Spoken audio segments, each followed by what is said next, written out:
बोलले की तुमच्यासारखे 68 ते 70 लोक जे आहेत ते महाराष्ट्रामध्ये महाविकास आघाडीने फक्त जहरी टीका करण्यासाठी सोडले, जेणेकरून समाजात तेढ निर्माण व्हावं आणि पुन्हा 50 वर्ष मागं महाराष्ट्र जावं, हा त्यांचा हेतू आहे.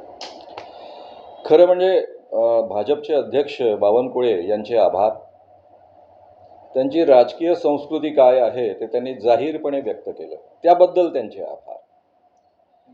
माझ्यासारखे कार्यकर्ते, महाराष्ट्रामध्ये दीर्घकाळ सामाजिक क्षेत्रामध्ये काम करणारे असे कार्यकर्ते, आणि त्यांना जर कोणी असं म्हणत असेल की जहरी टीका करण्यासाठी त्यांना कोणीतरी सोडलेलं आहे, कोणाच्या तरी सांगण्यावरनं ते काम करत आहेत, याचा अर्थ त्यांचा महाराष्ट्रासंबंधीचा जो समज आहे, महाराष्ट्रातल्या समाज जीवनाविषयीचं जे त्यांचं आकलन आहे ते अतिशय ग्रेट आहे, आणि म्हणूनच ते या स्टेजपर्यंत पोचणार आहेत. प्रत्यक्षामध्ये हा जो महाराष्ट्र आहे तो संत ज्ञानेश्वर, संत नामदेवांपासून चालत आलेल्या वारकरी संप्रदायाच्या समतेच्या मार्गाचा महाराष्ट्र आहे.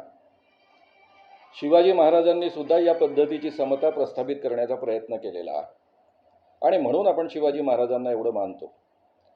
त्यानंतर शाहू फुले आंबेडकर, प्रबोधनकार ठाकरे, आगरकर या सगळ्या मंडळींनी या महाराष्ट्राला पुरोगामी बनवलेला आहे. पुरोगामी महाराष्ट्र म्हणजे काय? तुम्ही कोणत्याही जातीमध्ये जन्माला आला, कोणत्याही धर्मामध्ये जन्माला आला, तरी तुम्ही समान आहात, माणूस म्हणून तुम्हाला सन्मान आहे, या पद्धतीची वर्तणूक, या पद्धतीची वागणूक, या पद्धतीचा सन्मान देणं, याला खऱ्या अर्थानं पुरोगामित्व असं म्हटलं जातं.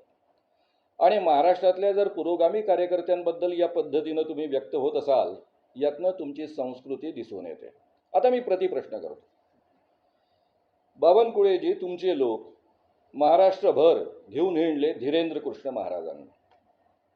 ते जाहीरित्या म्हणत होते, सुभाष बाबू कहते थे कि मुझे खून दो, मैं आपको आज़ादी दूंगा, आप मेरा साथ दो, मैं आपको हिंदू राष्ट्र दूंगा. आणि त्यांचा व्हिडिओ अतिशय प्रसिद्ध आहे. एक अछूत माणूस त्यांच्या पायावर डोकं ठेवायला आला, आणि हे धीरेंद्र कृष्ण महाराज म्हणतात, तुम अछूत हो, हमें छुओ मत, हम ब्राह्मण हैं. हे तुमचं हिंदू राष्ट्र महाराष्ट्रात आणायचं आहे तुम्हाला?